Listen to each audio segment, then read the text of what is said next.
Ողջույն բոլորին, մենք Մուսթար Սեբաստացիկն համալիր սովորող Էման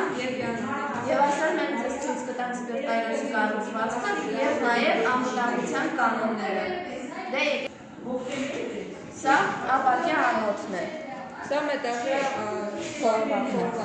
Բամբակե պատրույգը և թասանը։ Իսկ հիմա ցույց տանք ինչպես ենք վառում և անջատում սպիրտայրոցը։ Բացում ենք, վառում ենք լուցկի սեղանի կողքին,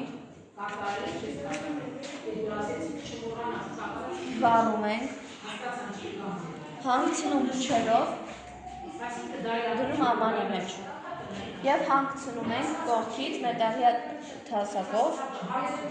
ու անում ենք թթվասնի մուտքը արգելում։